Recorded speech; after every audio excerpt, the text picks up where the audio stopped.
video is broadcast on Mark Levin Show channel. Thank you for listening. Please subscribe to the channel. He's here. He's here. Now, broadcasting from the underground command post, deep in the bowels of a hidden bunker, somewhere under the brick and steel of a nondescript building, we've once again made contact with our leader, Mark Levin. All right, welcome to the Mark Levin Show. That, of course, is not the voice of Mark Levin. It is your handy-dandy, crafty knuckleballer veteran out of the bullpen. Your good old friend, I hope, at least based on some of the Twitter feedback, informing my followers I was going to be in tonight. Your friend Dan Bongino, contributing editor over at Conservative Review. I sounded confused there for a second, like I forgot who I was. A little punchy today. I don't know what it is. I have a lot of material to cover today. I don't really know where to start. There's tons of just juicy stuff out there. I mean, one thing with the Trump administration is don't turn your eyeballs a minute from the television, because between the Democrats losing their minds over Trump and the speech yesterday at the UN, which was great, by the way, you can't turn your eyes away for a minute or you'll miss something. But before I get to my content here, I had the TV on Fox, and I was watching before I came on the air. And it's just hysterical watching Democrats, liberal Democrats, they have one of those Brett Baer panels, watching Democrats and talking head Democrats defend the absolute catastrophe that's become the Trump-Russia fairy tale. I'm not going to beat this thing to death again, because you know what? I mean, Mark exposed this thing months ago. When is the litany of apologies to Mark Levin going to begin for exposing the Trump-Russia fairy tale? And most importantly, the Obama-Trump scandal. That's the real scandal. The Obama administration spying on the Trump administration, which Mark, again, exposed when I was taking my daughter to a gymnastics meet 7 months ago. When is that going to become the real story?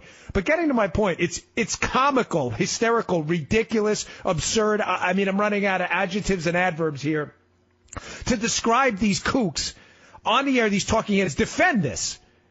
When I say defend this, I mean the unmasking, the wiretapping of Trump. Folks, let's bottom line this whole thing. Let's cut through all the crap. Let's get through all the debris, the scar tissue. Let's rip the Band-Aid off and talk about exactly what this was, just for a second. This was a sitting president spying on the nominee from the other party and eventually the president-elect. That's it. Stop the crap. Stop wrapping it in a cute little bow. Stop putting lipstick on the pig. That's what this is. Just admit it. Just fess up. You're so busted. You are so busted, Democrats. Don't run from it. Just be it. Love it. Own it. Come clean now. This is only going to get worse. I was watching this female commentator. I forget her name, but she's a liberal. She pretends she's not, but she is. And she's like, well, this unmasking stuff, let's just be clear. This was perfectly legal. Perfectly legal? During the French Revolution, decapitations were perfectly legal in the street. We're not talking anymore about what you determine, air quotes here, is legal. It wasn't constitutional, and it was clearly immoral.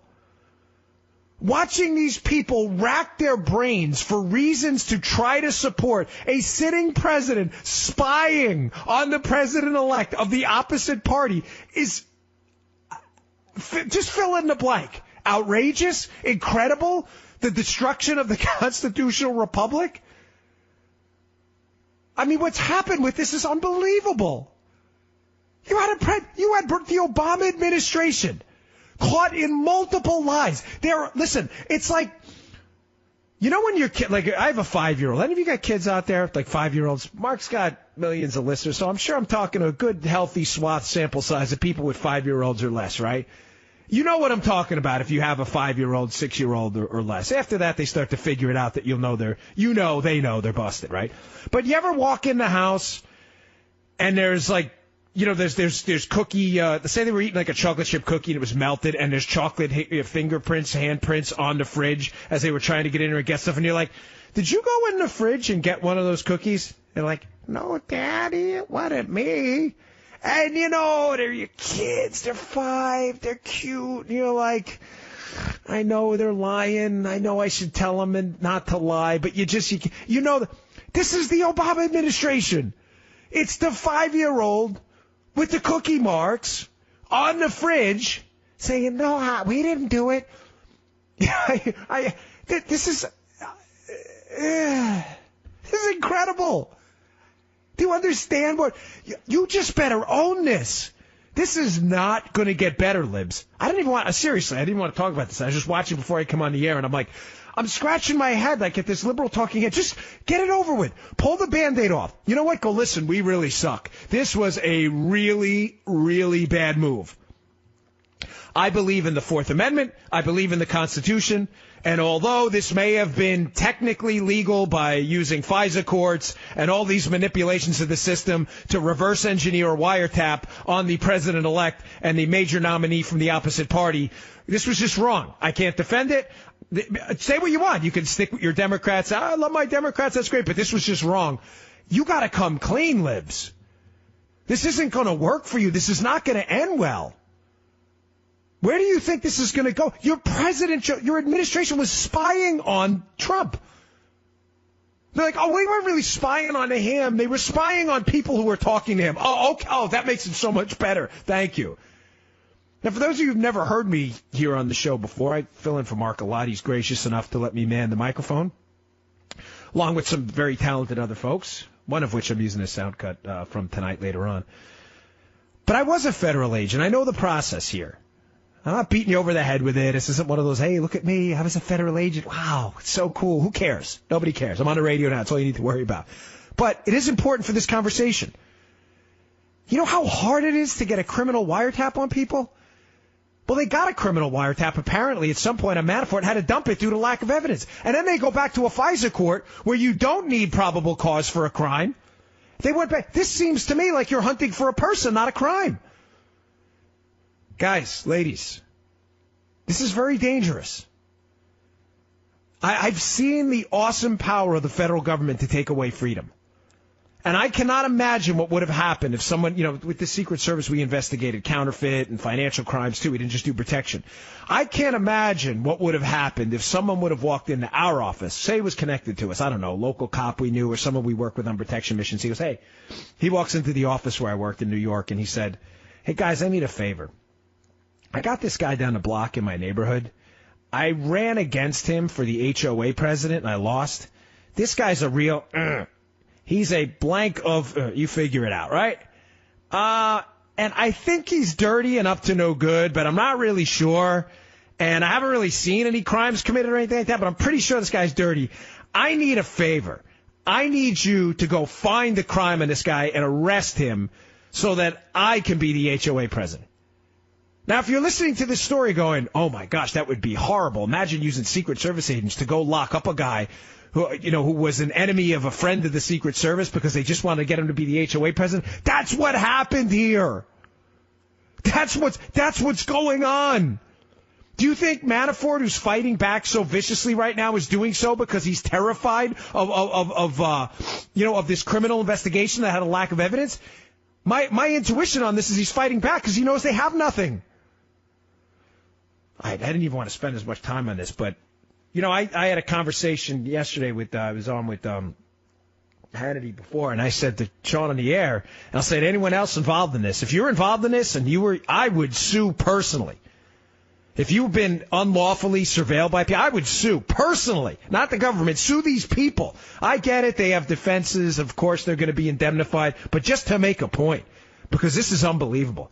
I mean, you are witnessing in live time the destruction of the constitutional republic. If liberals are seriously going to sit back and try to justify the buffoonish clownery of the Obama administration spying on its political enemies, this is it's really just ridiculous. All right, here's what I really want to get to today.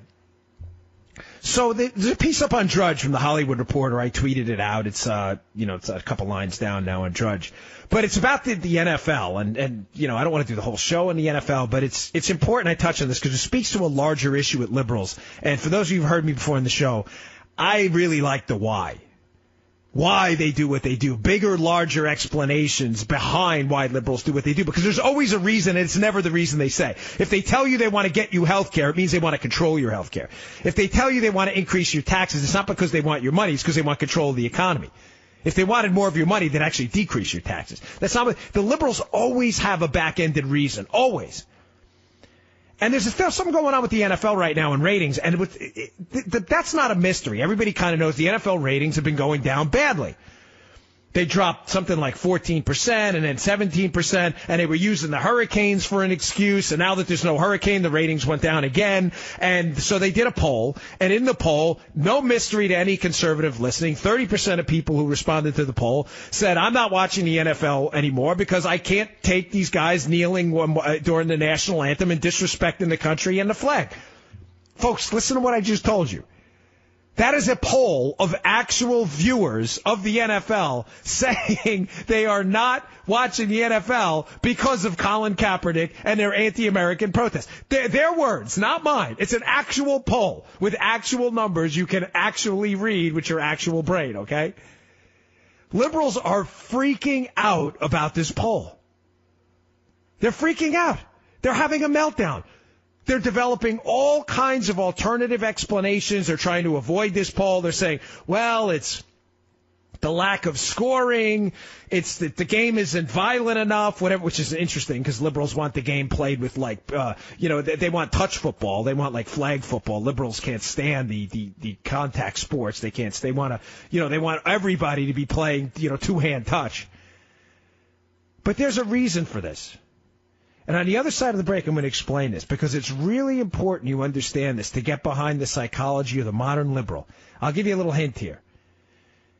They hold extremely unpopular opinions on a multitude of issues, and they make you believe they're popular only through fear and oppression. It's the only way to do it.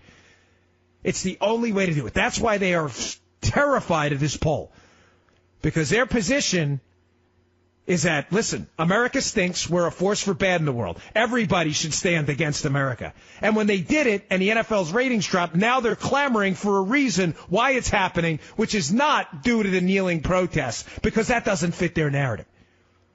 This fits into a number of different issues, and there's a good portion of this embedded in silly, stupid liberal psychology, and I'll explain more to you on the other side of this break. I'm Dan Bongino, at DBongino on Twitter. If you want to give us a call, 877-381-3811. Liberals always welcome. I love a good rhetorical combat fight on the air. So 877-381-3811. We'll be right back.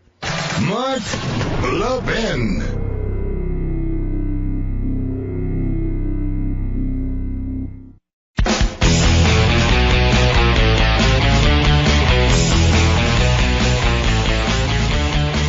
All right, welcome back to the Mark Levin Show. Dan Bongino, at DBongino on Twitter, filling in for the great one. He is off for Rosh Hashanah. He will be back tomorrow. Have no fear. No withdrawal symptoms necessary. Hey, so as always, I'm really active on social media, and it drives everybody crazy, but especially my wife. She hates it. She's listening to it as always.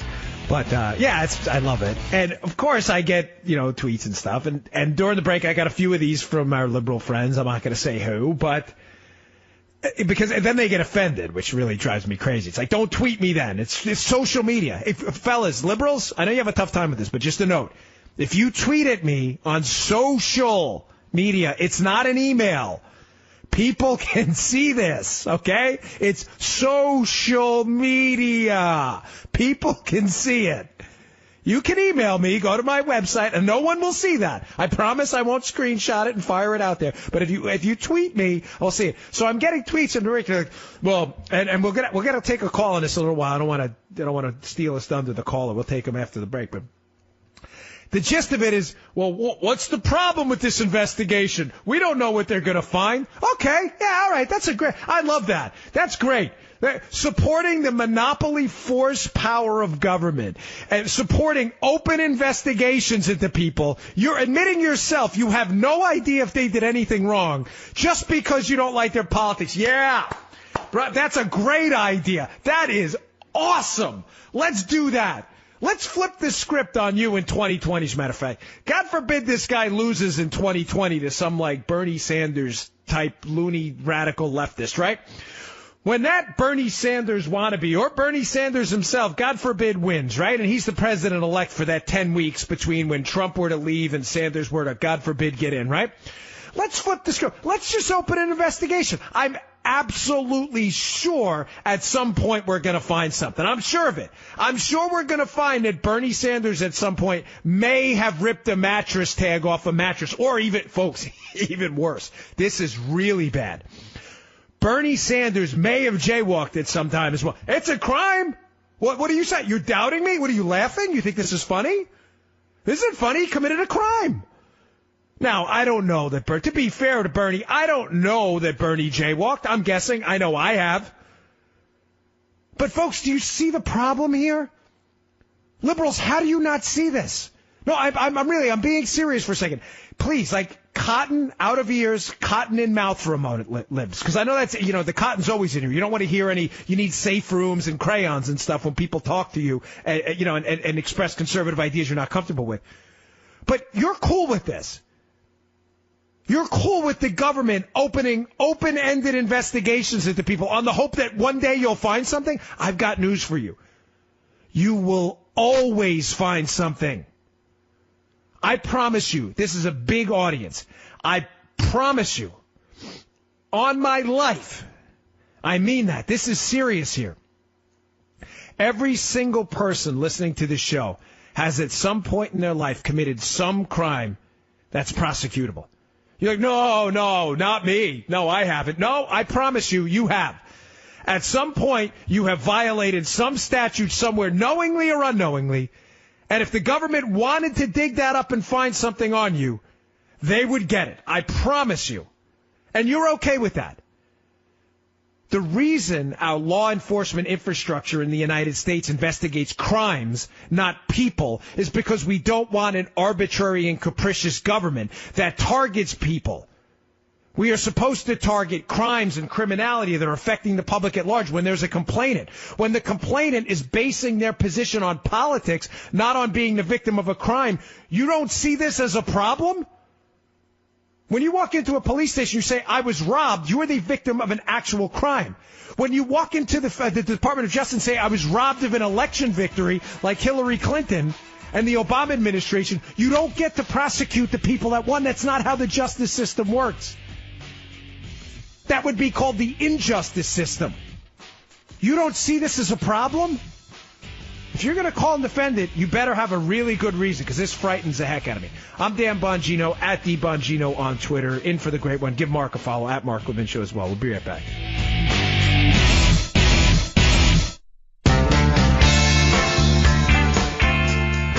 Liberty's voice, Mark Levin. Talk with that voice now. 877-381-3811. All right, welcome back to the Mark Levin Show. Dan Bongino, at DBongino on Twitter. Contributing editor over at Conservative Review, filling in for the great one. He will be back with you tomorrow. Have no fear. He's just off for Rosh Hashanah.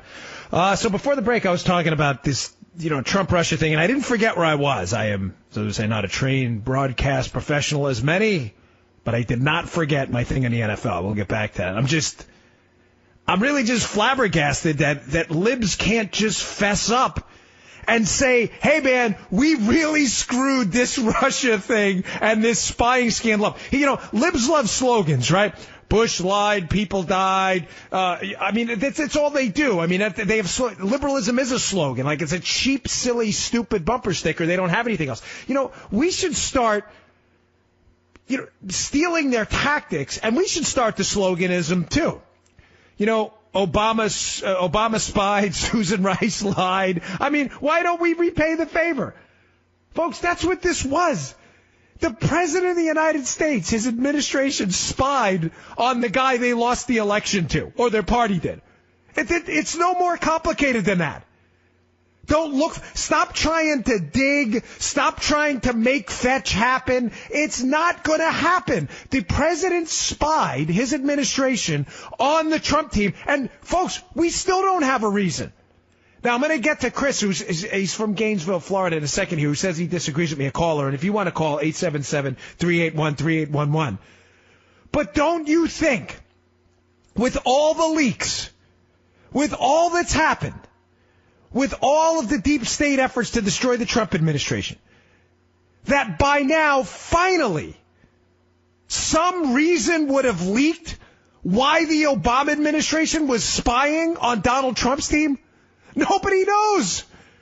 What was the movie? Mark has a great audience. Tweet me if you know this. There was a line. Give me two from Utah, Johnny Utah and Point Break. But there's this line I always remember from a movie, and I can't remember where it's from. It's like, where did they go? Nobody knows. And they say it in that accent.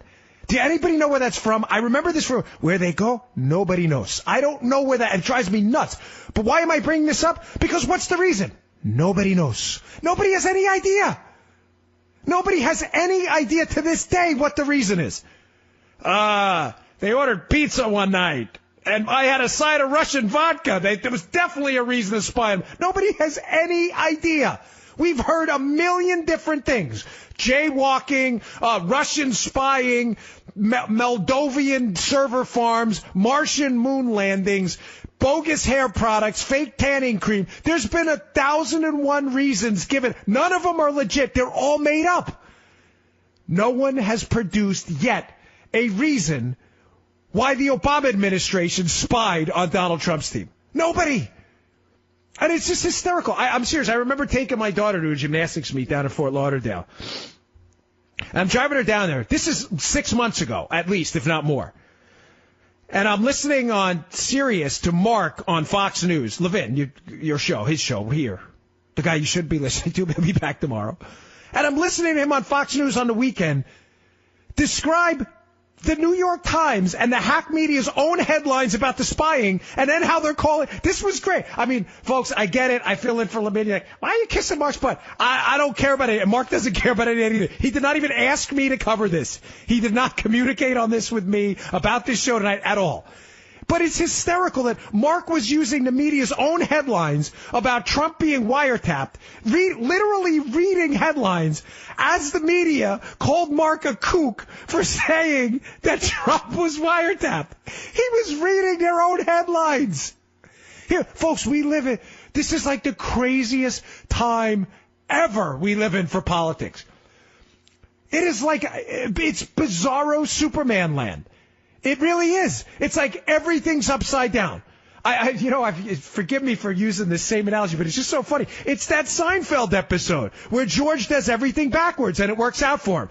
He tells the boss to go pound sand. He gets a promotion. He says stupid things on a date. The ladies can't get enough of him. This is what we're living in politics. The New York Times and the hack media publishes a multitude of stories about the Obama team spying and wiretapping the Trump team. Mark reads the actual headlines, and Mark's the conspiracy theorist. And with no shame at all, these people do this. And yet we're supposed to take these morons credibly. Brian Stelter, that CNN disaster, that guy's a disgrace. He should really resign. I mean, tomorrow. Do us all a favor. Leave. This is not for you, dude. This is not for you. You're like a doctor who doesn't like the sight of blood. You're like a bartender who throws up at the sight of vodka. The media's not for you. It's just not for you. Do something else.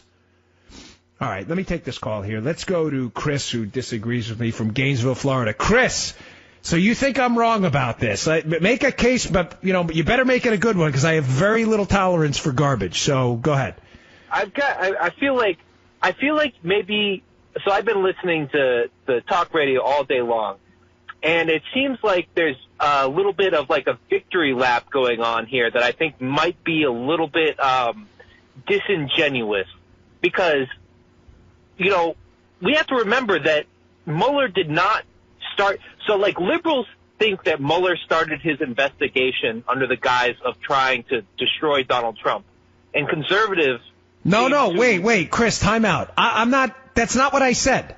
And I don't like when people do this. I'll turn this over to you in a second, but I'm not going to allow you to do that. That is not the premise of the show so far. You said you were listening. I don't think you were. This is where I say you got to get the cotton out of your ears, okay? My case is not against Mueller. I haven't even mentioned Mueller yet.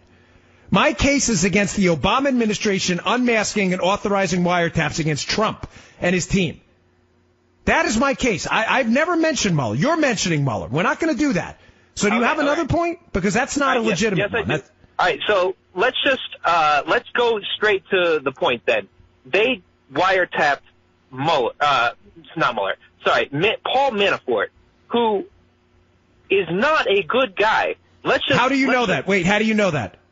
I mean, because Trump fired him when he. How do you know that? What, I'm not. That was campaign related. Who cares? How do you know that he's not a good quote? A good. So let me get this straight. I'm going to ask you two questions, and I'll let you answer them. Number one, do you know Paul Manafort? That's an easy yes or no. Number do not two. know no. Okay, so let's get right to number two. So you admit you don't know Paul Manafort, so you have no idea if he's a good guy. Secondly, is being not a, quote, good guy reason to authorize the monopoly power of the use of force of the massive federal government law enforcement intelligence infrastructure to go after someone? Is that a reason? Okay. No. Yes or no is fine. That'll do, Chris. Is a yes or no is okay here. Is that a reason? That's not okay. Okay, no. So in the Constitution, nowhere does it say if Citizen X is not a good guy, the government could go after him with the massive intelligence and law enforcement operation. It doesn't say that, correct? Correct. Okay, so is there an actual point in this? Right. So we don't know what they have on Paul Manafort. Okay, we don't, but nobody knows. So can we agree there's been a multitude of leaks on everything from literally how Trump watches Fox News in the morning? You think I'm making this up? Google it. There was a leak about that he watches Fox News in his robe in the morning. So there's been a leak on everything in the campaign and on the investigation except the actual reason. So can you and I agree, this is again a simple yes or no, that neither you, I, or anyone else out there has actually heard a reason this investigation is going on? Absolutely. We haven't heard it. Okay, so now we're 6 months into the Trump presidency, Chris. You're calling me to challenge me on this, and you're admitting a couple of things. You're admitting to me you don't know Paul Manafort. You're admitting to me that being not, quote, a good guy is not a reason to surveil someone. And number three, you're admitting to me that you still don't know the reason, and none of this bothers you that a major party presidential candidate and the president-elect was surveilled by the Obama administration. None of this bothers you that you have no idea what the reason is? Well, we do know that Paul Manafort was in that black book in Ukraine getting millions. So was John Podesta, who was Hillary Clinton's campaign chair. Does that bother you as much? I think Hillary Clinton was an awful candidate. John Podesta has issues. But why isn't the Podesta group then under investigation right now? Why is it? Because they would be if. How do you know that?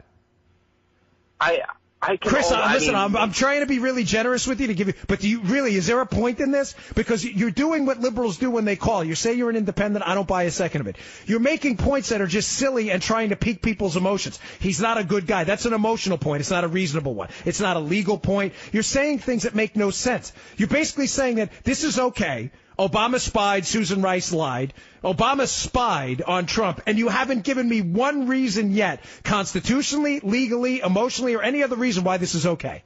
What I was trying to say is that we should wait for the Mueller. The Mueller investigation is going to show up. It's going to either have the goods or it won't. But Chris, until everybody has the goods. This is what you're missing, man. What part of this are you not getting? Chris, I don't know you. I have no idea who you are. I guarantee you right now, when I was a federal agent, if I wanted to bag you, I've got the goods on you too.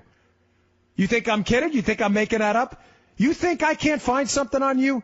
If I was a corrupted, I'm not a federal agent anymore, nor would I ever do this, obviously. But you think if I was still an agent, and I was corrupt, and I wanted to go find something on Chris from Gainesville, Florida, I'm not asking you to admit anything on the air. Matter of fact, don't. But I'm just going to ask you this question. Do you think if we wanted to find something on you, you think we could? Absolutely. Okay, so you still have no problem with this investigation. You think eventually, here's one point we'll agree on. The, quote, goods, using your words, are always there. I'm telling you, I'm bothered that you're not bothered by the fact that a sitting president and his administration spied on the president-elect of the United States and a major party candidate, and you have yet to produce, nor has anyone else, a viable reason why this happened. And the only thing you can tell me is that eventually they'll get the goods. What if, let me just throw this out there. This is it, and I got to run. But this better be a point, because I'm losing IQ points as this goes on. What is it? Let's just say what they come out with is so heinous that it seems like it was worth investigating in the first place. Would you be willing to concede? All right. Well, I got to go. Thanks for the call, Chris. I'm sorry. I can't do this anymore. Yeah, that's guys, ladies, this is like, you see what I mean by George Costanza world, where he does everything? It's Bizarro Superman land. Everything's upside down. What if we... This is like, is this real? Are we having real conversations right now? What if we come up with something so heinous? What, like the dossier? Oh my God! What, like Trump and his sexual proclivities in a foreign country that was totally fake, by the way? What if we come up with that? We going to produce more goods now? What are we going to find out? That Paul Manafort watched that Kurt Eichenwald guy from Newsweek or something? A guy who was on Tucker that he watches like tentacle pornography or something. I mean, what's next? This is unbelievable. Eventually, what if we find something heinous? Oh, this is great. Let's throw out the Constitution. Let's go investigate all our political enemies. Let's not care at all because it's Barack Obama and he's being beatified right now, Saint Obama. Let's not question this at all because eventually, someday, we may find something really heinous, like in the dossier. That, by the way, a dossier that actually was true. Let's just forget the Constitution, reasonable searches and seizures, or the prevention of unreasonable searches and seizures. Throw it all out the window. Representative democracy, the Bill of Rights, life, liberty, pursuit of happiness. Let's throw it all out the window. When in the course of human events, get it all. Get a Declaration of Independence. Let's all burn it because you guys lost an election. And maybe, just maybe, one day we will find, quote, the goods. Unbelievable. I'm Dan Bongino. We'll be right back. Mark Levin.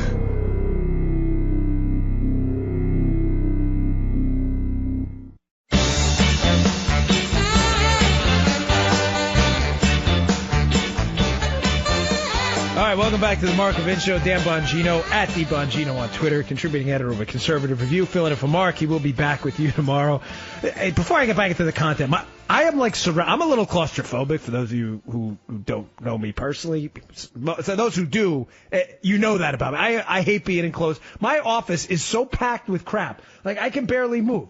If you paint this picture in your head. There's a microphone, a TV studio camera. It's not a huge office, by the way. It's like 8 by 10 maybe.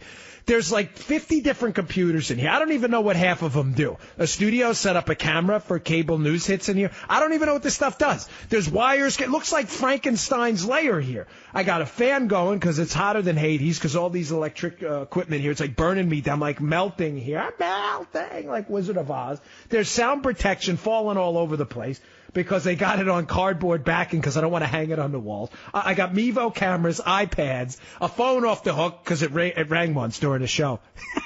That really happened, not on the Mark show, not Mark Levin show, the Mark show. Like he's like Cher or something. No, seriously, that phone rang during the show once. So I got a phone off the hook. I got like comic book memorabilia stuff all around, books. People send me books all the time, which is great. I got free books from everyone. We're speaking of that, by the way. Hey, my third book is out. I'm not going to spend a lot of time on it, but I put a lot of work into it. I would really appreciate if you all would give it a look. It's called Protecting the President. It's an inside account of the problems with the Secret Service and why an agency full of elite, and I do mean elite men and women, is falling apart right now, folks. I mean, the agency was one of the highest agencies rated for agent morale. When I got on the job in 1999, it fell apart, and it didn't happen overnight. And the story needs to be told. The book was a bestseller. We just launched it yesterday. It's on Amazon, Barnes & Noble, bookstores everywhere, and thanks for making it a bestseller. And I think when you read the book, based on the early reviews I got back from friends and from agent friends of mine, I think you're really going to be shocked at what happened there. So give it a look. It's called Protecting the President by me, Dan Bongino, available on Amazon. I'd really be honored if you pick it up and give it a look. And I'll give you my email. It's daniel@bongino.com. Send me your review personally if you want. I'd love to hear what you have to say. That's my real email, by the way. I don't mess around. And I can't respond to every one. I get a lot of them, but I do read them. I promise you. So Protecting the President by me, Dan Bongino. And I appreciate the opportunity, Mark and Rich, for me to get that out of the way. All right. I have another caller on the phone. I can't get to him now, and I can get to him after the break who disagrees with me on this. But folks, I can't get off this topic yet because I'm really bothered that people still don't get the gravity of what's going on with this. Once you sanction the unlimited power of government to target people, not crimes, I don't understand where you think this is going to end. Do you understand that that's the hallmark of tyrannical regimes?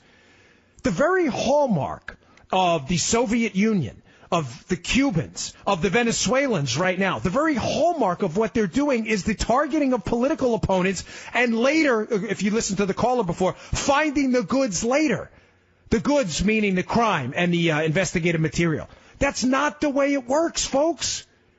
You find the goods first. You find the investigative goods first, and then the person. You don't find the person and then hunt for the goods later. As the caller said, don't worry, we're going to find the goods. Do you know how dangerous this is? We are like staring down the abyss right now. Wake up, liberals. Gosh, vote Democrat. Do whatever you want to do. I don't care. But don't support the destruction of the constitutional republic. I'm Dan Bongino. We'll be right back.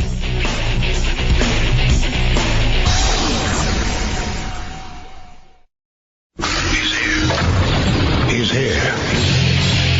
Now, broadcasting from the underground command post, deep in the bowels of a hidden bunker, somewhere under the brick and steel of a nondescript building, we've once again made contact with our leader, Mark Levin. All right, welcome back to the Mark Levin Show. Dan Bongino, contributing editor of A Conservative View, filling in for the great one. He will be back with you tomorrow. Have no fear. Hey, I got to tell you, the audience here is amazing. I bring up this thing before. Where they go, nobody knows. And I said it was from a movie, and I couldn't figure it out. Folks, seriously. I don't even do good like imitations of movie characters. It was the worst imitation ever. And sure enough, one of Mark's listeners figures it out. Big shout out to Brian J. His last name's not J, it's the initial. Who posted on my Facebook a message. He said, that's from, I need like a drum roll, Ren and Stimpy, which I loved in college. Remember Ren and Stimpy? Mr. Producer, you ever watch Ren and Stimpy? Of course you did, because we're roughly the same age. The greatest cartoon ever. Forget Woody Woodpecker, Looney Tunes. Well, we could be talking about liberals on this show tonight, but I'm talking about the cartoons. Forget all of that. Ren and Stimpy was the greatest cartoon in human history. Ren was the Chihuahua, and Stimpy was Stimson J. Cat and Ren Hork. It was Ren. Where they go, nobody knows. So he sent me the YouTube clip. It's hysterical. So Brian J., you are the Mac Daddy, brother. Thank you so much. I have been wondering that for years where I got that from. Now, to get back to the actual show, why did I bring that up? Because I was trying to make the point that, guys, ladies, everything is leaked on the Trump investigation. Everything.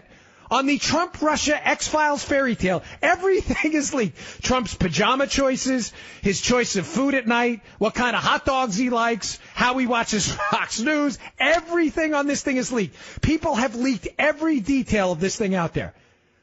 But amazingly, what still hasn't leaked is a reason Obama spied. Nobody knows. Nobody knows. Man, I need that Ren. I'm going to have to put that. That's the greatest sound cut ever. Ren, the Chihuahua. Nobody knows. Nobody has any idea. And this doesn't bother liberals even a little bit. They're not even remotely curious. You want to talk about it. I'm going to get to this a little later, too. I got a ton of content. I'm afraid I'm not going to be able to fit it in. Don't go anywhere. Don't dare leave the radio tonight. Of liberal hypocrisy and all the nonsense they do. But you want to talk about grotesque, stinking, the stench of liberal hypocrisy on this one? So let me get this straight, libs. You're not even remotely curious about how a bunch of conservative Tea Party groups managed to be targeted by the IRS at the rate of, 177 to 1? Meaning like 100 plus conservative groups were targeted and like one liberal group that forgot to dot an I on a piece of paperwork? You're not curious about that. You're not curious at all about that.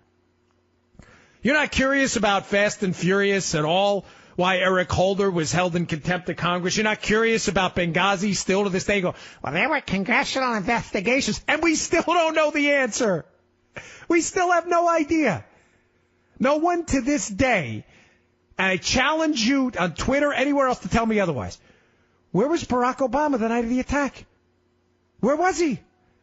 I was a Secret Service agent. There's an elevator log when they go to bed, right by the elevator when they go upstairs. What's the log say? Was he going sleepy time? Sleepy time? Commander-in-Chief, while our people were being mowed down, sleepy time, had to get ready for that fundraiser the next day? You know where he was? Oh, but there was a congressional investigation. Yeah, by a bunch of hacks, insiders, who had no idea how to fix this thing and how to get to the bottom of it. You're not remotely curious about that, why we left our people to die. Oh, there was nothing we could do. Okay, knuckleheads. You know what? You really, that's where your pie hole has to clam up real quick, okay? Because I actually did this for a living, unlike most of the clown liberals out there listening. And I'm telling you right now, when we took our protectees overseas as Secret Service agents, the plan was, when under attack, do nothing. That's not the plan, okay? There was the implementation of QRFs. There's other things I can't talk about on the radio. But I promise you, the plan was, do not evacuate, stay there and die. Doubt it. Only liberals believe that because they're dopes.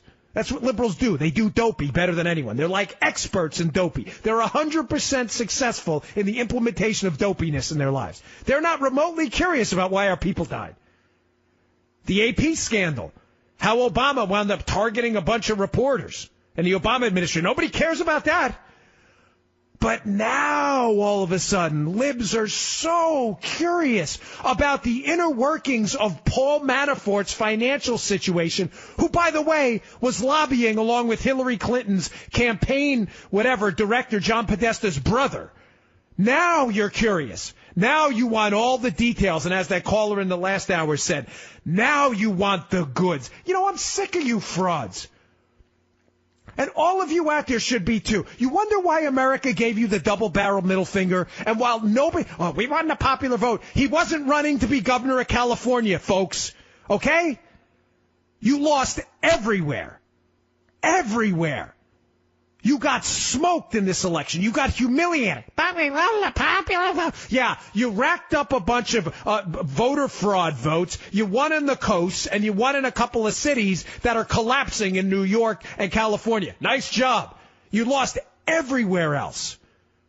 You can fly across the entire country in some cases without hitting a state that that Hillary Clinton won. They've given you the double-barrel middle finger precisely because they are tired of this. Because we disagree on principles. You disagree about America being a force for good in the world. That's the difference. And I want to be serious here for a moment. I know I use a lot of sarcasm. But I'm not indicting all Democrats here. Don't take that the wrong way. I mean it. There are a lot of Democrats who really do I'm serious. I know I have a lot of friends. I worked for the Obama administration. I worked for the Clinton administration. I worked for the Bush administration during my time in the White House and in the Secret Service. There are a lot of people over there who genuinely care. Their ideas suck. Their ideas are really terrible. But they're not bad people. They just really have a bad idea about how we're supposed to fix the United States and, quote, progress, to use their term, progressive, the root of their of the label they use for their political ideology. But not all of them are good. And the radical left that's hijacked the Democratic Party disagrees about the purpose for America in the world. They see us as an imperialist empire that has achieved its wealth at the expense of others. They think we took this from other people. How? What did Henry Ford steal his idea? What? From an inventor in Accra, Ghana? I mean, are you kidding? What did Bill Gates fleece his idea from someone in Honduras? Free markets did this. Economic freedom and liberty. Liberals disagree about the purpose of the United States of America. That's what bothers me. That's what's bothering a whole boatload of people right now. What the heck happened to the JFK party? Ask not what your country can do for you. I mean, what happened to that? Aren't you bothered by that? That your party's been taken over by these nutbags? Let's just spy on the President of the United States. What's the big deal? Hillary's going to win. It's not like the Constitution means anything to us. They wipe their butts with it. They don't care. The idea of a government of limited negative powers, it's contradictory to their very existence. The whole liberal ideology is bedrocked on the idea of a government with positive powers. In other words, what a government can do to you. All right, let's go to the phones. Let's take Steven. I lost my call screen for a minute, but let's hope he's still there. Steven disagrees with me. Steve, what do you got for us? Yeah, since you do not know the the probable cause that was written in the agent's affidavit for the Title III application, you can't say that the investigation was bogus. All right, wait. Hold on here. Why does this happen every time? I get on the phone with a great call. My computer always craps out. Steven, You understand, right, that the application was not a probable cause Title III warrant. It was a FISA warrant. Do you understand? And listen, I'm going to give you the chance to respond, but again, I have no tolerance for crap. If you're going to call in, at least know what you're talking about. The warrant on Manafort, the warrant we're talking about on the show, was a FISA warrant. It was not a Title III PC criminal warrant. You get that, right? Yeah, but all warrants... No. Yeah, but nothing, Steve. You don't know what you're talking about. Don't call me and challenge me and say, hey, you don't know the probable cause that was in the document when the document doesn't need probable cause. It does. It was an affidavit. Oh, my gosh. Get off the phone. Get off. Get out. I'm sorry. Get this guy out of here. This guy's a dope. He has no idea what he's talking about. This is a typical liberal caller. This is it. This is why I have these people on the air. This guy has no idea what he's talking about. No idea what he's talking about, and not even a little bit. All right, I got my call screen back. Now I feel a little better. That's why I was a little fiery. Folks, there are two types of warrants out there, which Stephen doesn't know. There's a FISA warrant, Foreign Intelligence Surveillance Act, for you slow liberals out there. Those warrants don't require probable cause of a crime. You can be surveilled if they think you're working on behalf of an agent who's a foreign power. A Title III, what we used to call them on the criminal side when I was an agent in the Secret Service, is a criminal warrant that requires you to exhaust all other investigative possibilities first and then produce probable cause that a crime has been committed and by that person, and that the addition of a wiretap would add to the investigation in a substantive way. But Stephen doesn't know that, so he calls going, you don't know what was in the probable cause. Either do you, because there was no probable cause, because it wasn't a probable cause warrant. But listen, Steve, don't let homework get in the way of your liberal narrative here. These guys are nuts. They don't even care. You see what I mean? By how they have no problem. Obama spied, Susan Rice lied, and nobody cares, liberals on the other side. All they will do is nitpick every little thing to find a reason to beatify Saint Obama. Oh, you don't know what was in the document, as if he knows. And if it's in the document, it hasn't leaked. You don't even care about the reason? Nobody even seems to care. No, don't worry, as other calls said, they'll get the goods eventually. Folks, I got to take a break, but the most awesome power on earth is the power to take your freedom and take your life. That power is held monopolistically by the federal government. And you're not even remotely worried that they targeted a free United States citizen. And still, to this day, no one has provided a reason. That doesn't bother you at all. That really speaks to you, what the kind of character you have if this doesn't bother you at all. You are willing to throw away the greatest country on earth, a government of limited negative powers. They're limited in that the Bill of Rights dictates what they can't do to you. They can't infringe on your right to free speech, on your right to assemble, and none of this bothers you. You have kids, right? It's like that Sting song, The Russians. Do the Russians love their children too? Do you care about your kids at all? Does any of this matter to you? You lost an election and you're willing to throw away the freest country in the history of mankind. You're willing to just flush it all down the toilet because Saint Obama got cold busted. Cold busted. Unbelievable. Unbelievable. This is absolutely incredible. All right, I got more to talk about. And thanks again to Brian for sending that over on a good note.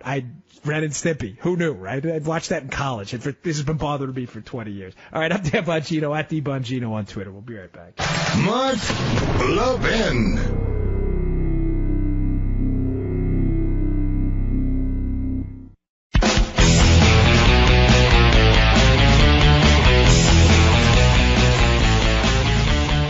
Welcome back to the Mark Levin Show. Dan Bongino, at DBongino on Twitter. Make sure you give Mark a follow as well, at Mark Levin Show on Twitter. Yeah, I guess I'm so fired up about this stuff. The Queens kid comes out. That's why I understand Trump. He's a Queens guy, too.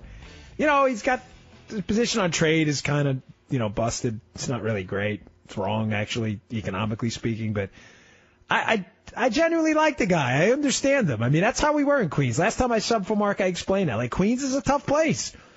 Queens is a tough place because it's not as tough as Brooklyn. So you're never tough as the Brooklyn kids. And you never have as much money as the Manhattan people. So you're always stuck in the middle, proving yourself.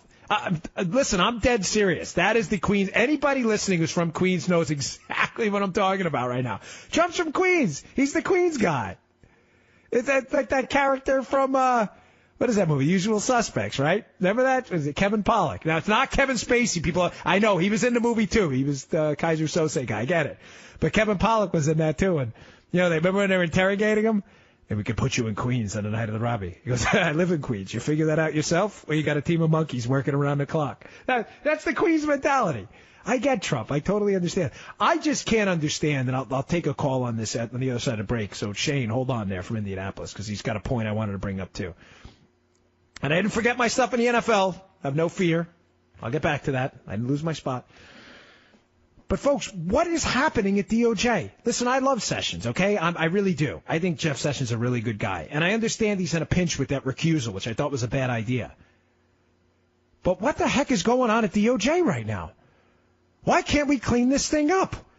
We got a renegade investigator out there in Bob Mueller who's losing credibility by the day. Folks, who hires people who donated and supported Hillary Clinton in an investigation that's supposedly nonpartisan if you're really interested in being nonpartisan? This is, again, a deadly serious question I'm asking you.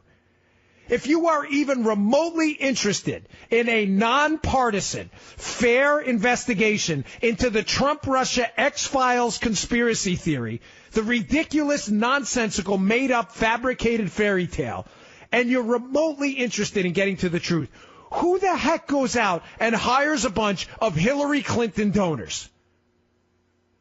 Guys, ladies, that in some limited circles, again, we would call that a clue that something is wrong. Excuse me. What is going on at DOJ? I mean, why are we not doing something? Why aren't the documents? Why aren't the... Mark called for this, I think it was 6 months ago. Rich, correct me if I'm wrong, but Mark, I think it was 6 or 7 months ago, called for the FISA warrants and the documents at that point to be released. What's in the warrant? The American people at this point deserve to know. The public interest in the continuance of the constitutional republic right now takes priority over the secrecy of these documents. What is in there? Why was a major party presidential candidate and a president-elect potentially surveilled himself? We already know his team was unmasked and his team was surveilled. Why? What is going on at DOJ? Guys, over there, you got to fix it. I know, I understand. I got a few friends who worked over there. They're really good people. They've tried to explain it to me. But I don't understand why Sessions and their deputies don't go in there and say, fellas, this is done. Party time's over. Okay? This investigation is finished. Bob Mueller works for Donald Trump. If we can't get a nonpartisan entity in here to clean this thing up, this is over. We're disbanding this thing. What are you worried about? What are you worried? The press isn't going to like you? Guys, I'm talking to DOJ folks. Most of them probably don't even care because some of them are probably holdovers from the Obama administration and want this. The press hates you anyway. What are you going to lose brownie points with the press? You will never get brownie points. Stop this thing. This is a witch hunt. Gosh, don't you see what's going on? Do something. You're losing the base. I'm not kidding. I hear it every day. Do something. Do it now. I'm Dan Bongino in for Mark Levin. We'll be right back.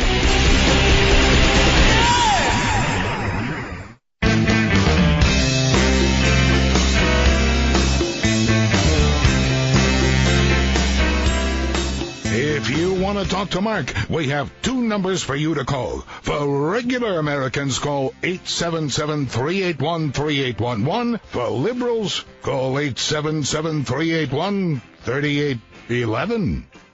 All right, welcome back to the Mark Levin Show. Dan Bongino at DBongino on Twitter, filling in for Mark.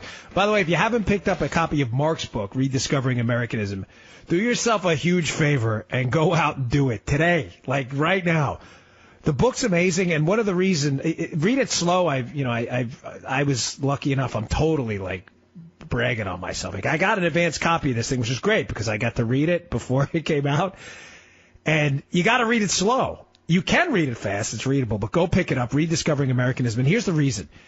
One of the things I learned over the years doing conservative commentary is if you don't understand the why, if you really can't break down the roots of liberal ideology, I'm serious. I'm not trying to insult anybody. I'm not making this up. You really won't understand. You'll drive yourself crazy trying to figure liberals out. You will.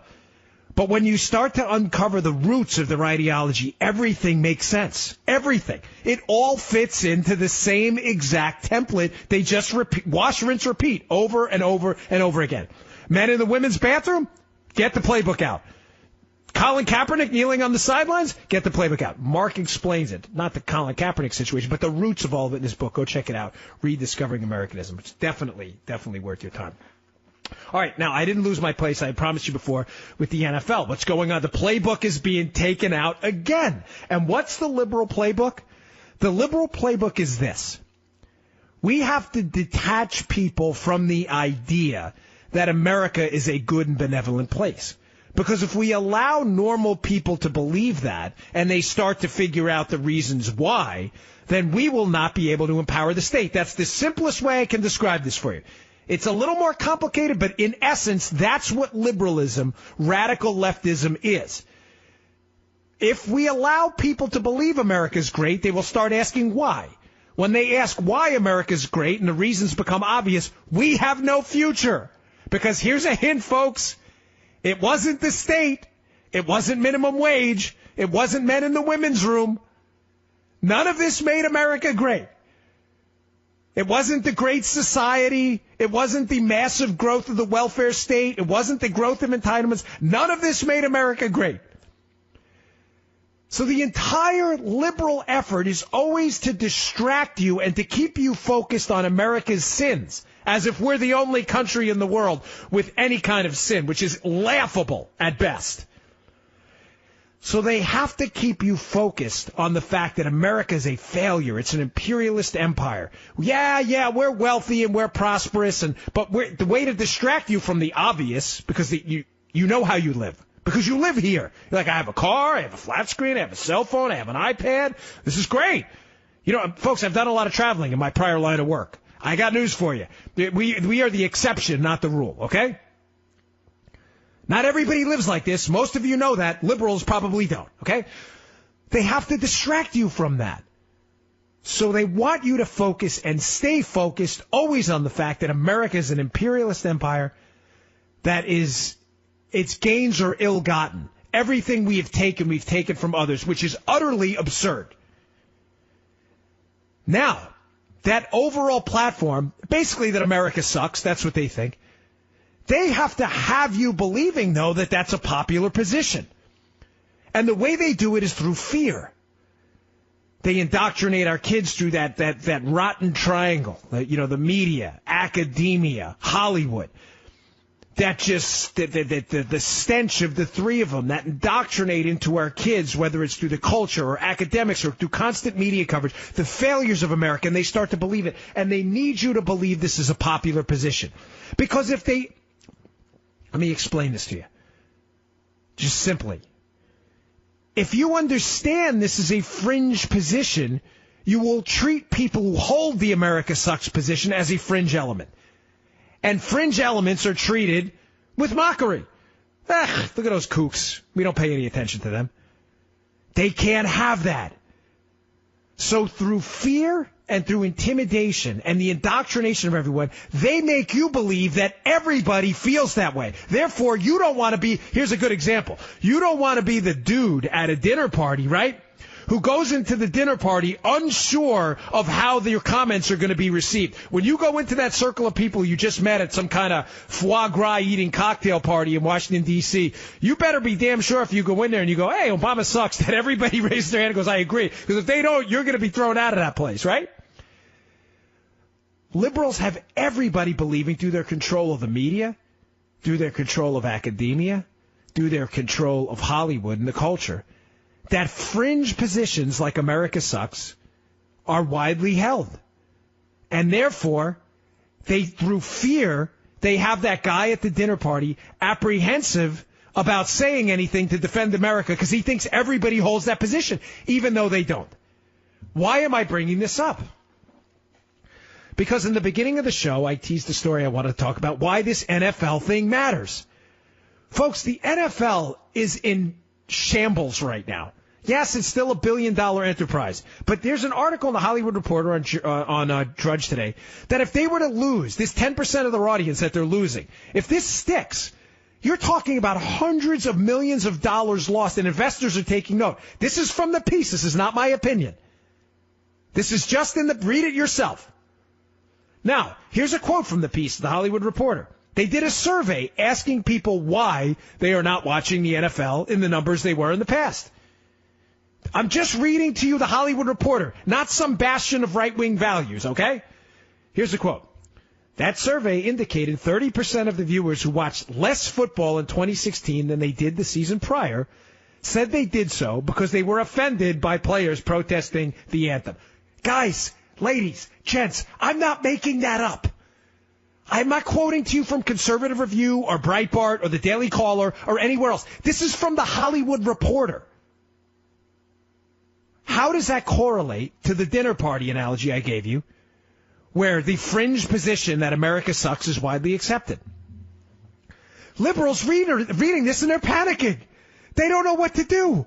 Wait. There's an article out there that Colin Kaepernick thinks America sucks and America doesn't agree. We got to squash that right away. Let's tell them it's about scoring, or people don't like the commercial breaks, or let's tell them they don't like the commercials, or let's tell them they don't like the cheerleaders on the sideline. Let's tell them anything other than the truth.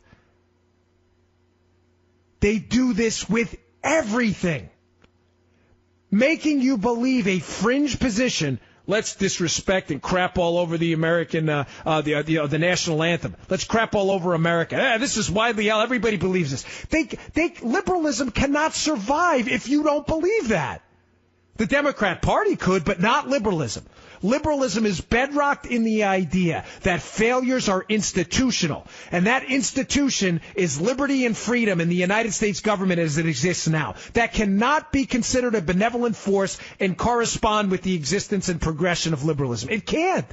It has to collapse. They cannot have you believe that America's a wonderful place. They have to have you believing this fringe position is widely held by everyone, that America sucks and we should all kneel when the national anthem is played. That is why they're in a panic. That is why they lie. This playbook has been taken out over and over and over again.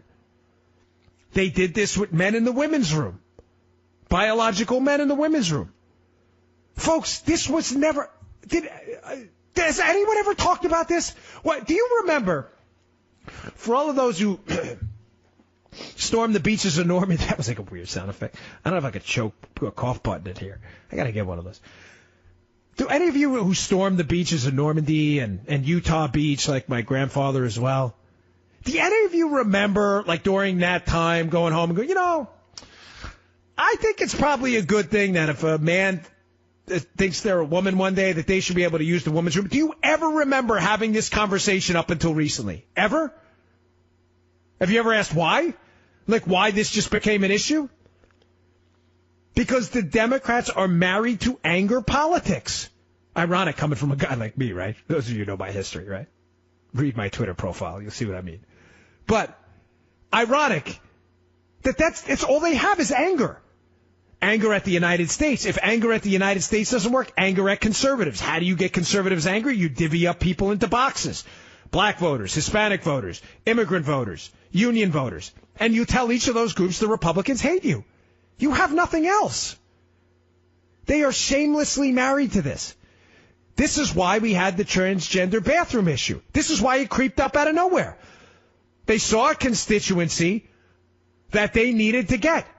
LGBTQ, A, B, C, D. They saw that. They said their vote's there. How do we get these people to believe conservatives hate them? I got an idea. Let's throw on the ballot that men should be allowed in the women's room. And watch the conservatives come out and go, wait, what?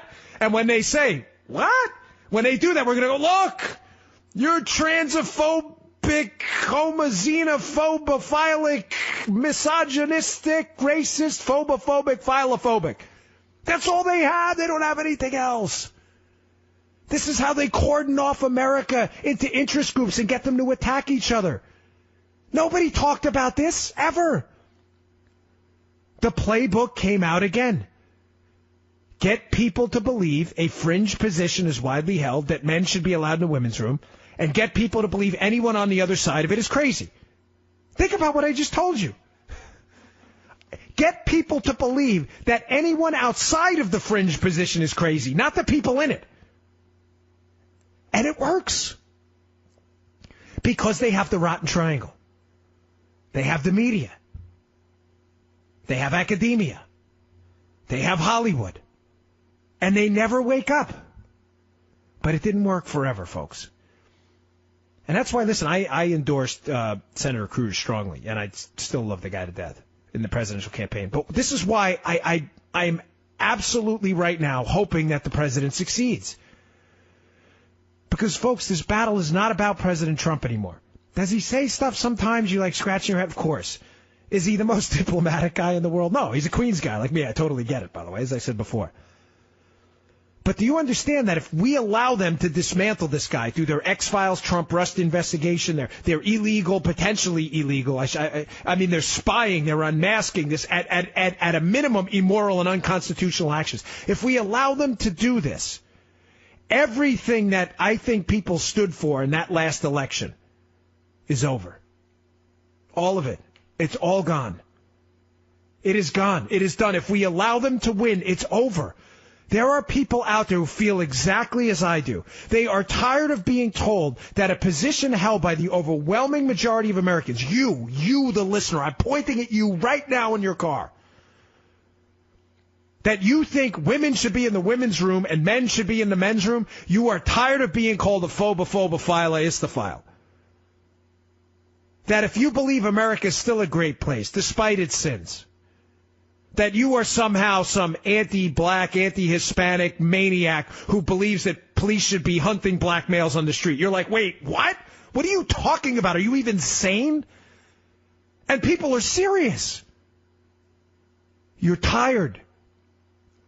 And you showed up in Pennsylvania, and you showed up in Wisconsin, and you showed up in Michigan with the double-barreled middle finger, and you walked behind that booth when you weren't in the cocktail party, and nobody knew what you were going to say, and nobody could know what you were going to say because it's a secret ballot, and you looked around quickly to make sure nobody saw what you were doing, and you hit Trump because you said, no, it stops now.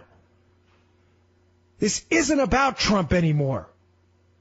This is about the dude in Pennsylvania who never voted Republican in his life, who's tired of being a phobophobe or an istophile, being called a jerk, a hole by every single snotty, snot-nosed punk college kid, bespeckled foie gras eating, bow tie wearing liberal clown. They're tired of it. And that's why they gave the double-barreled middle finger in the voting booth and said, it stops now. We can't let these guys win. We can't. You will never, ever get this moment back if you do. We'll be right back. Mark Levin.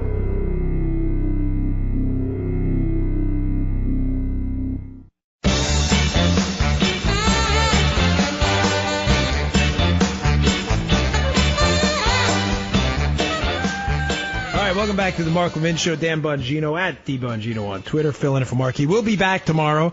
Said a couple times it's Rosh Hashanah today. He is fine. Everything someone tweeted to me is Mark sick. No, he is not. He's fine. It's a Jewish holiday, Rosh Hashanah today. He will be back tomorrow. Have no fear. Don't worry, that person who tweeted me that. He is A-OK. Let's take a call. I promised to Shane from Indianapolis we'd take him. Is he still there? Shane, what do you got for us, buddy? Hey, Dan, great to talk to you. I just wanted to make the point that the liberal caller earlier, they're waiting for the ends to justify the means. They have, 50 years of pretty much all Democratic victories, and it seems like they just have to wait long enough, and the Department of Justice, the Republicans, the conservatives, all of us that don't stand up are just going to let them get away with it. You know, Shane, that is a absolutely marvelous point. that is the liberal ethos, right? That there is no government of limited negative authority. In other words, government, the Bill of Rights dictates, correct, right? What the government can't do to you. That does not correspond with liberalism in any way, shape, or form. Liberalism is about a government that can do whatever it wants in the interest of furthering the end. Whatever means those are, you're correct. Whether it's violence, it doesn't matter. They want state control whenever they get there. And you're absolutely right. That's a good parallel to this investigation. That the reason this investigation into the Trump-Russia X-Files conspiracy theory fairy tale doesn't matter to liberals, and the reason they don't care, you're absolutely right, is the ends is we want Trump or someone in handcuffs. We don't really care the means by which we do it. Abuse the intelligence system, abuse the law enforcement infrastructure in the United States.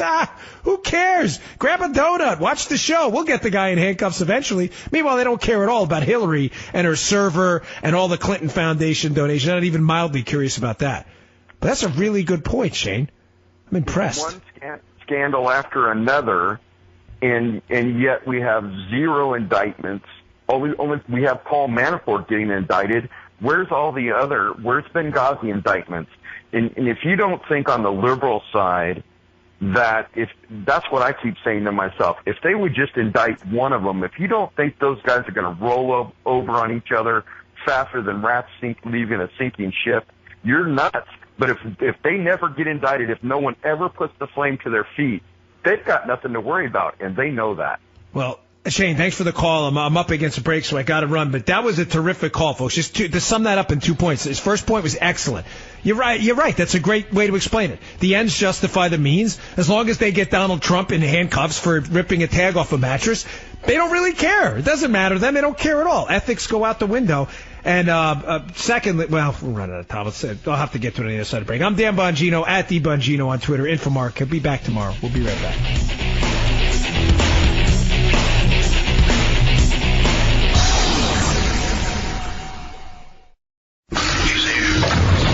He's here. Now, broadcasting from the underground command post, deep in the bowels of a hidden bunker, somewhere under the brick and steel of a nondescript building, we've once again made contact with our leader, Mark Levin. All right, welcome back to the Mark Levin Show. Dan Bongino, at @DBongino on Twitter, filling in for Mark. He will be back with you tomorrow. It's off for Rosh Hashanah. He will be back tomorrow, I promise you. Have no fear. Oh, now I'm like struggling. I'm like, where do I go? Because I have two really awesome things I want to talk about. I have this problem triaging my stories, It's like, what do I, because it's not my show, it's Mark's show. You get limited opportunities to speak to his great audience. All right, let's just go with this one, because I had this, I cut this clip before. Most of you know Ben Shapiro is. He fills in for Mark here, has a great podcast, has his, his own material too. But Ben does some work here as well, fills in, it was Bill Cunningham, fills in as well. And, I got to give a shout out to my old buddy Tom Marr, God rest his soul, who used to fill in. He was a great guy. Rich, you remember Tom? He was the man. He was a character.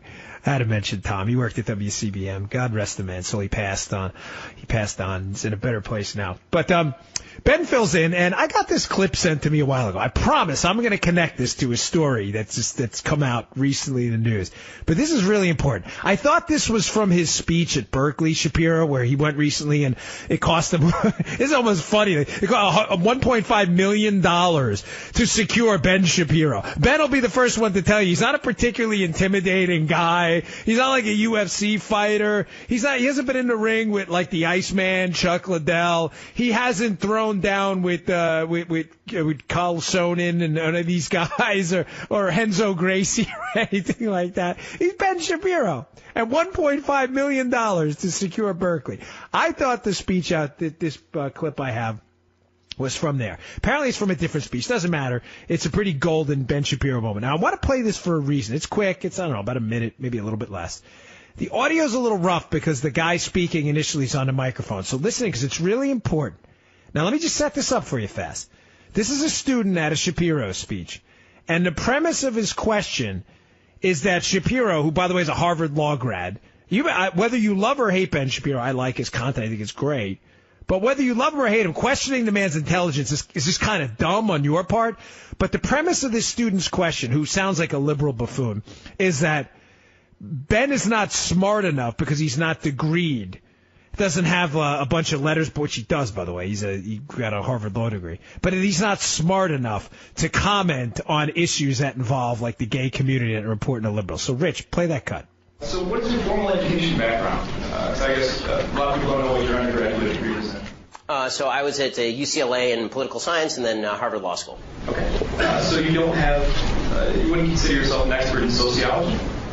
I mean, I don't consider sociology a particularly expert field, but go ahead. I think I'm able to read a sociological study.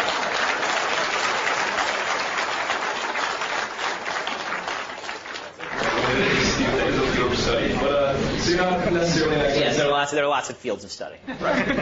Well, what I'm getting at is there's a lot of topics. This way, I know a lot less about welding than I do about sociology. What I'm getting at is that you're not considered an expert in sociology, psychology, gender studies, lesbian dance theory, many of the things that you've brought up tonight. I know a lot more about all those others than lesbian dance theory. As far as, if you want to take issue with the argument, I would urge you not to use the argument from authority, which is somebody has a PhD by their name, they know what they're talking about. That's a dumb argument. I love that clip. And I love it for reasons that may surprise you.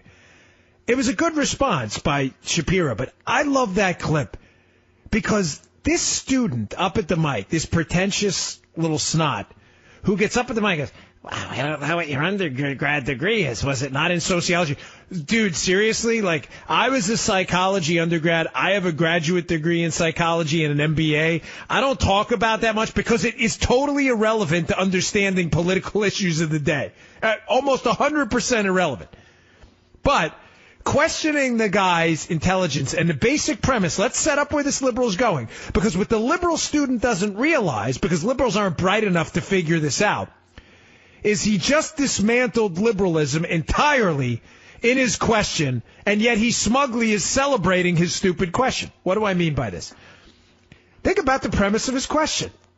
The premise of his question is that Harvard law-trained Ben Shapiro, who is a conservative, is not smart enough to hold an opinion on lesbian, gay, or transgender issues, on social issues of the day, basically on anything, because he doesn't have a PhD in the subject. Oh, okay, that's the premise. Let's pretend we're running it. For liberals out there whose IQs are very low, I get that. Try to follow me here. We're going to work this like a court case. I'm going to lay it out for you. So the premise of the modern liberal, through this student who's channeling liberalism, is that if you don't have a PhD, that you should not comment on anything because you are simply not smart enough. What Hayek would refer to as the fatal conceit, right? You catching me? For those of you out there, regular listeners to Mark, who read his last book and have read his book, you see where I'm going with this? So let me get this straight. Liberal student guy. You got to see the YouTube video, by the way. He looks exactly like you think a smug liberal would look, right? The premise of your question is, unless you have a PhD, you should not comment or on these issues at all. Yet he's a liberal. He thinks that liberals should run your entire life who have PhDs in nothing. Liberalism is the entire premise is they should control the economy. They should control the healthcare system. They should control the education system. They should control men in the women's room. As Mr. Call Screener said during the break, they should control the pond in your backyard because of the waters of the United States rule. The elected Democrat politicians who have no expertise in any of these matters at all should appoint bureaucrats and should vote on these issues despite the fact that they have absolutely zero academic interest or expertise in any of this. And the dopey liberal student doesn't even get that. That is, seriously, I have a lot of sound bites I use in my stuff. That is my favorite sound bite of what do you call it? SOTs in the business, sound on tape. My favorite SOT of all time. Because it goes to show you the intellectual vacuum that is the modern liberal's head. Now, why am I talking about this now? Well, one, Ben's been in the news a lot. He guest hosts here. A lot of you know who he is. He was just on Fox, by the way, during the break, too. But the segment really isn't about Ben. The segment's about single payer.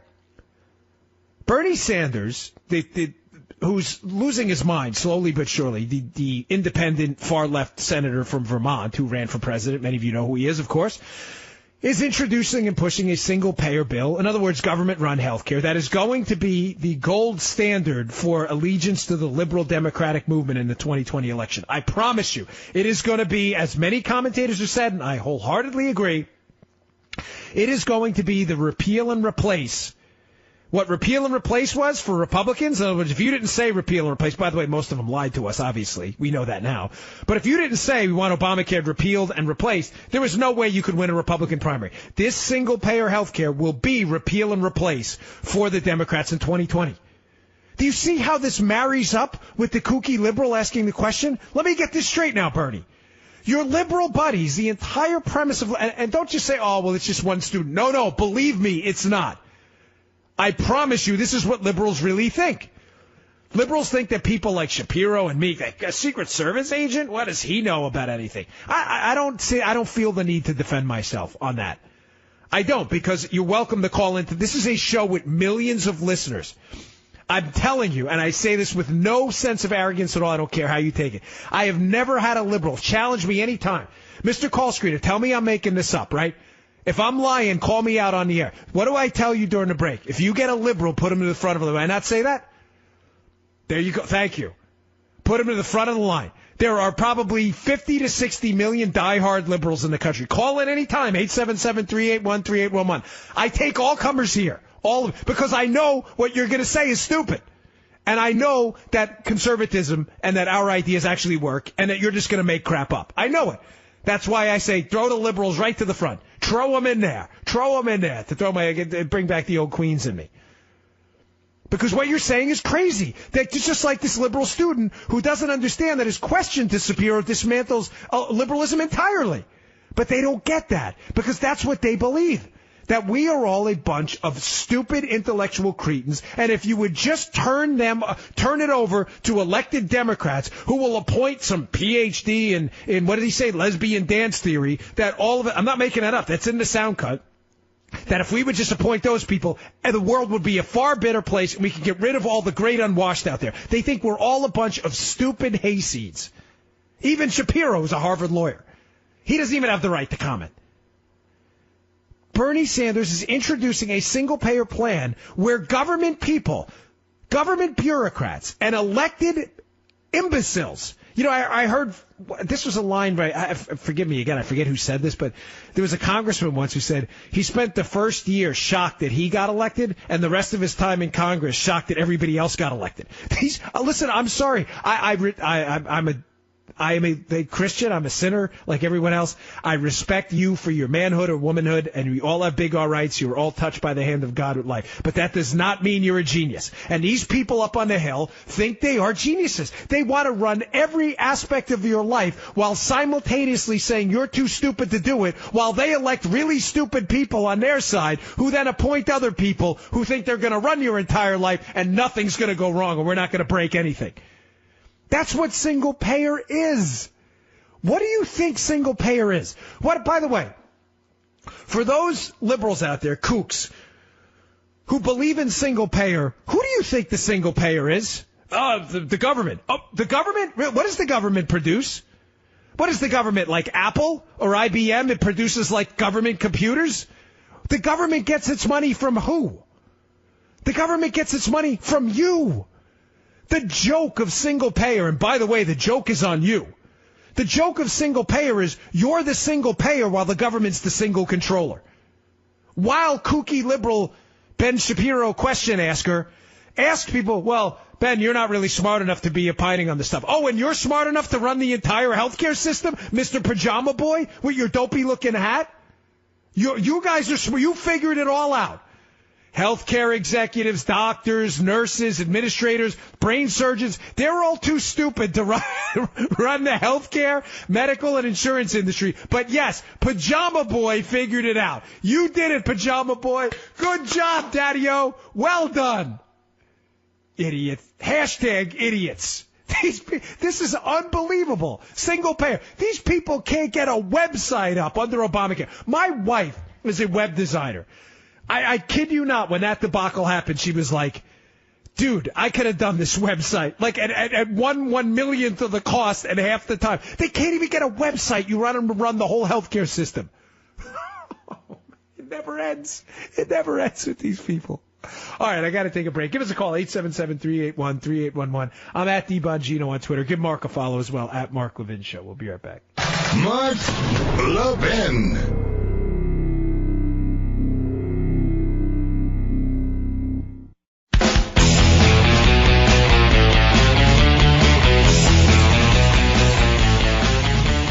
All right, welcome back to the Mark Levin Show. Dan Bongino at DBongino on Twitter. Filling in for the great one. He will be back with you tomorrow.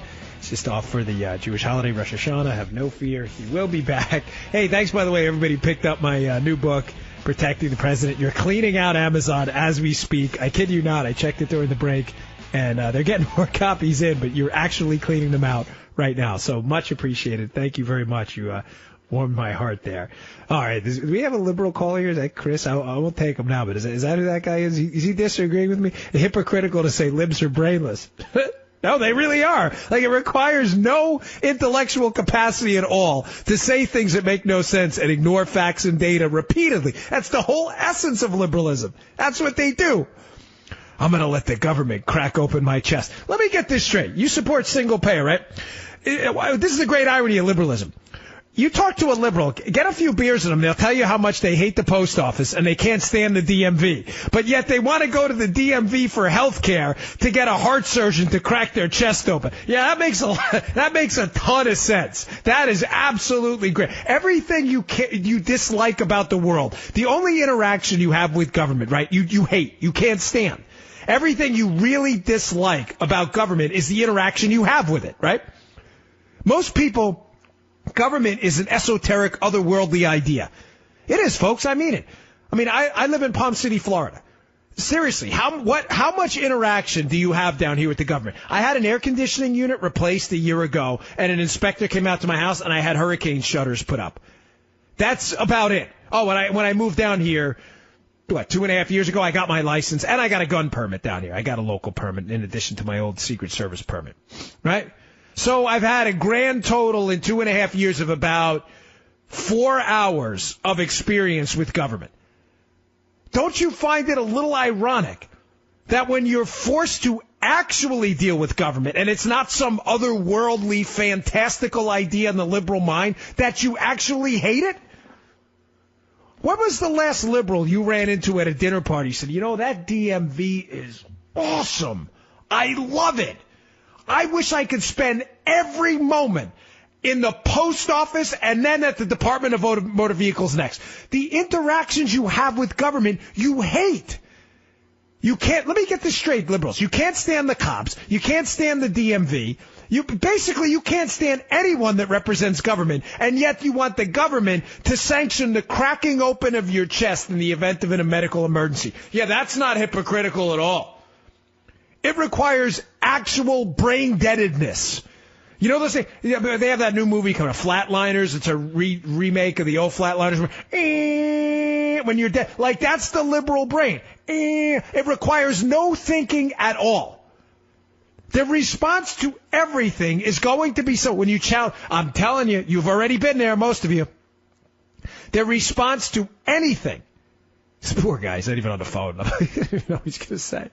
Chris, we'll get there. I'll give you a chance to respond. But I didn't want to cut you. We were up against a break.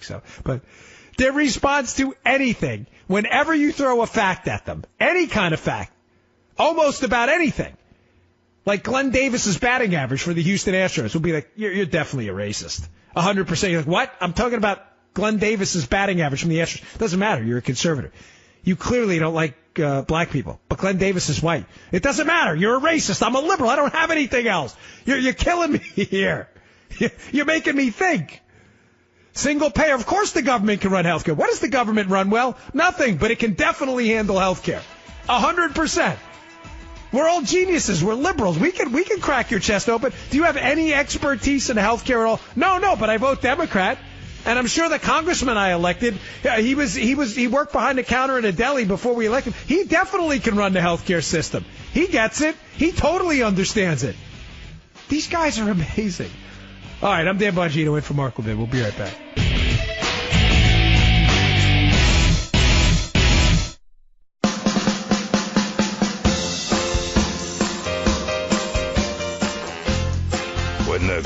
gets tough. A tough get. Mark Levin. Call him now at 877-381-3811. All right, welcome back to the Mark Levin Show. Dan Bongino, contributing editor at Conservative Review. Filling in for Mark. He'll be back with you tomorrow. Give Mark a follow as well, at Mark Levin Show on Twitter. You can tell I really enjoy social media. All right, so before the break, I was making the point that, liberalism is entirely based on it's an anger-centric political ideology. It doesn't stand for anything. There's nothing they actually want to promote except anger at both Republicans and the United States. Because they can't have you believing that the United States is a success, because then you'll ask why. And when you ask why, the reasons, I promise you, do not correspond in any way, shape, or form to what liberals want. It doesn't correspond to big government. That's not what made the United States great. So I guess Chris from Leesburg took offense to that. So, Chris, giving you the chance to respond, what do you got for us tonight? Hello, Mr. Bongino. Thank you for taking my call, and I guess I'll start by saying thank you for your service to our country. Oh, well, you're welcome. You paid for it, so thanks a lot. Caught me off guard there. I called in. I did let the call screener know that I wouldn't personally call myself a liberal, but I do vote Democrat. Okay. But I listen to Mark Levin, so I guess take that for what it's worth. Awesome. We'll take it. All right. But I did want to call in, and because you made the statement that it's particularly this liberal student was painting all conservatives with a very broad brush, and that many liberals do that. And I'm not saying there's not brainless liberalism. I spent some time in Chicago. Trust me, there's brainless liberalism. Yes. Yeah, I know. But to put all of us in the same category feels very limiting, and then it's hard to find that common ground when I want to with my conservative friends, because I have plenty of conservative views. I just tend to vote Democrat, and when they know that about me, I get boxed into that liberal category.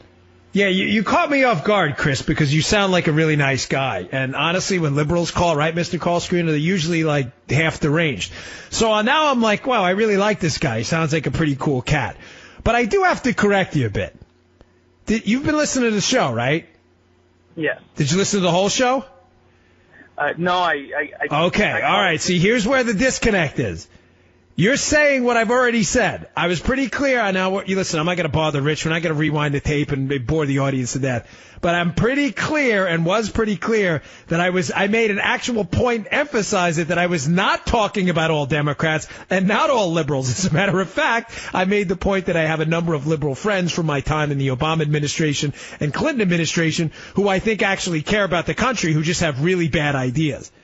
So I don't know where to go. I can't apologize for something I didn't say.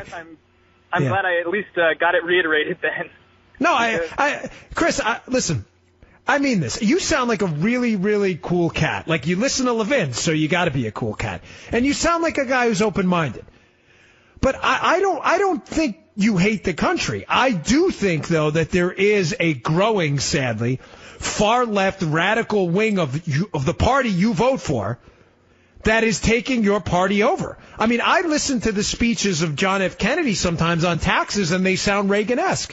I wonder what happened to that party, and what really, if I may ask you, and feel free to ignore the question, that's fine, but then I'd have to hang up on you because it's a talk show. But why does a guy like you, sounds very reasonable and rational, why do you vote Democrat? I mean, honestly, what are they doing for you in your life? How are they advancing the Chris agenda? Well, I mean, I just come from an all-military family and teachers and, people that, I've seen the good that the government can do in people's lives. And I know we talk a lot about, government. Well, what's the good?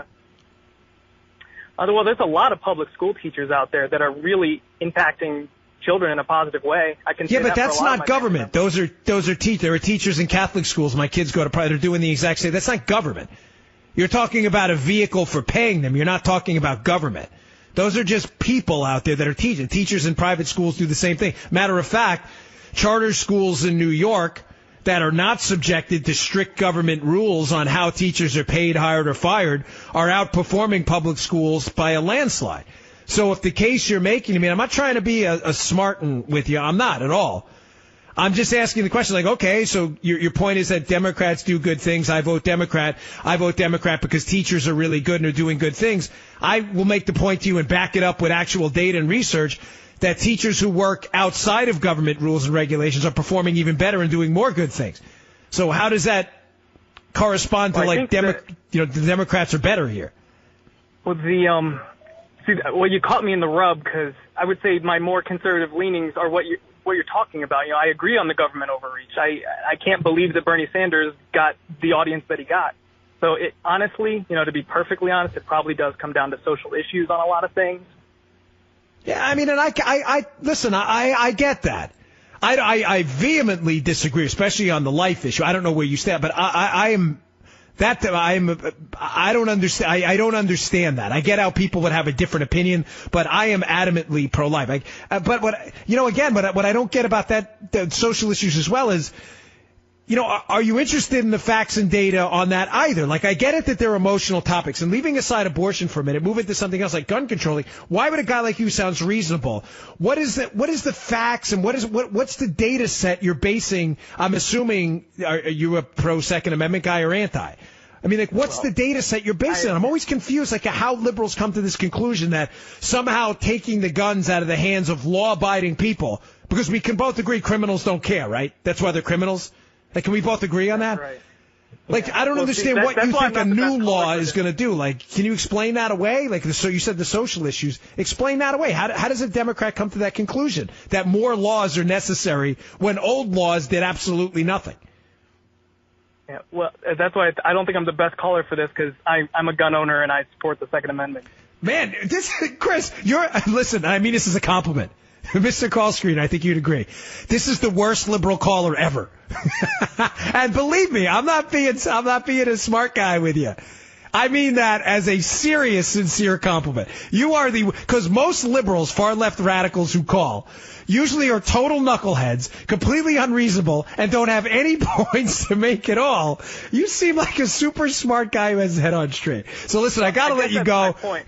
Yeah, great call. I appreciate it. It really was. I mean, it's a great call because he's such a bad liberal, So thanks a lot, Chris. I appreciate it. Keep listening to Levin. He'll keep you straight. All right. Listen, getting back to this single payer thing, because it's important. It's come up. But that was one of my favorite calls I think I've ever taken on the show. He was the worst liberal ever, which means he's a conservative. Because to be a good liberal, you have to be semi-brain dead.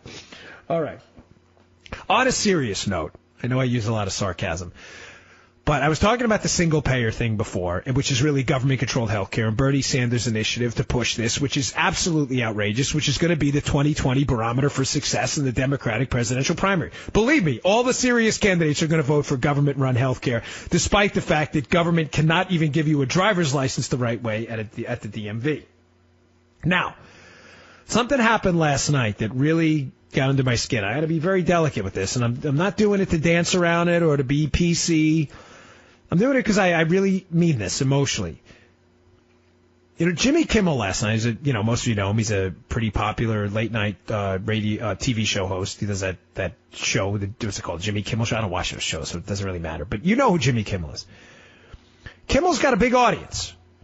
Came out last night again and started bashing this GOP Obamacare replacement bill, which, folks, I think it's got a ton of flaws.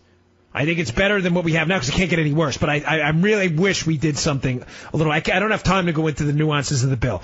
But let me just say this: it's not what Kimmel said last night. Now, Kimmel, to be fair, and I tweeted this out today, and the tweet went nuclear. It's got like 2,000 retweets already. I said, hey, Jimmy Kimmel, I get it that his kid is going through a really, really horrible thing. His newborn had some kind of congenital heart condition. It's a horrible story. And I totally sympathize with him. And a lot of people say, well, he's taking a political stance. It's open season, and it's not. The guy's kid is very sick, and I get it that he's emotionally embedded in this healthcare topic. But he's using a big platform, his show, to say things on the show that, again, you have all my sympathies with your child, but that are just not true. He's basically making the point that this doesn't pass the Kimmel test, this GOP replacement bill, and the Kimmel test being able to take insurance away from people who need it. And I tweeted to him, I didn't put his handle in there, but I tweeted to him, I said, what about all the people who don't have access to health insurance now because of the inflated cost of Obamacare? Does that matter? Now, I'm bringing this up, And I'm being delicate with it because of this son's condition. I can't even imagine what that would be like. God forbid that happened to one of my kids. But that does not entitle you to say things that are absolute propaganda or untrue. And what bothers me about this, because Kimmel, I don't know his politics, but I think it's pretty clear he has some liberal leanings based on his own public statements on his show. It's, again, this idea that the problems in the healthcare system are somehow going to be mitigated by these geniuses in government who've already screwed up the healthcare system to cause people like me problems. Folks, Obamacare was a disaster for me and my family. And, Jimmy, again, with all due respect, I don't have your money. Nothing close to it. I don't have your millions. We're not poor. I guess we'd be classified as upper middle class. No shame in the game. But we are not rich. And we definitely weren't upper middle class when I was running for office. Matter of fact, if anything, we were dipping down the income scale pretty hard. When our insurance premiums went up, we didn't have $1 million to pay in cash and carry health care. So again, with all due respect to you, the condition of your child, and you have my sympathies, what about people like me? Do we matter? Do we pass the Kimmel test? What about those people in West Virginia and Pennsylvania? What about those union workers, those non-union workers, those auto industry people, the steam fitters, tin knockers, carpenters, electricians? People out there laying sheetrock, people landscaping. What about them? People who can't afford health insurance anymore. Precisely because of Obamacare. Do they matter? Do you have a responsibility on your show if you're going to use that platform, that enormous platform you have, and you're going to mention your child's story, which you are, again, perfectly entitled to do. It's your show. It's your time. I don't watch it, but I know a lot of people do. Isn't the responsible thing to do is to tell the right story? Not just your side of the story? Does that pass the Kimmel test? It's not fair. I don't know Jimmy Kimmel. Obviously, I've never met him. I spent a little bit of time in Los Angeles. I saw where he does his show. It's right across the street, I think, from the Dolby Theater over there. But guys, we're the Kimmel test. What about us? What about the rest of America that doesn't have $1 million to do cash and carry medicine? What about all of those people who've been priced out, Jimmy? Do they matter? And I'll ask you again, don't you have a responsibility to at least address their situation and give your audience a fair hearing on the matter rather than engaging in propaganda? I'm Dan Bongino, at DBongino on Twitter. In for Mark Levin. We'll be right back. Mark Levin.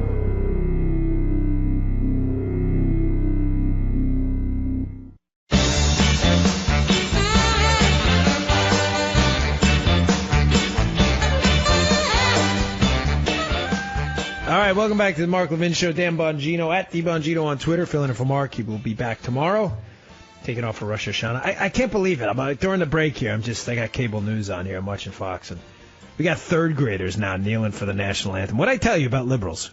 Kook fringe positions that they want you to believe everybody accepts, and they frighten you into submission. Like, don't dare challenge someone who disrespects the national anthem. They're patriots too. No, they're not. Okay. Like kneeling at the national anthem rather than putting your hand over your heart. Stand up. Get off your damn knees and put your hand on your heart. You owe it to the people who defended the right for you to do that. Get off your knees. We got third graders doing it now. Some joker on there, like defending it. Like, yeah, this is great. Let's teach everybody to crap all over the country. What a bunch of dopes. Disgrace. Idiots. Seriously. For you young, liberals out there who don't understand anything other than hashtag language, hashtag idiots. Let me take a quick call. Let's take Dino. Dino from Paramus, what do you got for us? He says you lived in single payer in Greece. And let me guess. Wait, Dino. Can I steal your punchline? Let me guess. It sucks. Is that right? Well, you stole it. Motor vehicle health care. Yeah, that's it. It's it. Well, it's right. It's communist health care. I mean, no, seriously. You lived in Greece. They had single payer. How bad is it? It's worse than you think. You have no idea how bad it is. First, let's go for the cost. Everybody thinks it's free. Over here, you have something called FICA. They take 7% out of your paycheck. Your employer matches it 14 cents on the dollar. It covers Medicaid for people who have no insurance, and when you're 65 and over, Medicare doesn't have health insurance. In where I was, Greece, what do you think that 14% was? And I'm not lying, it's 48 cents on the dollar. 16 from the employee.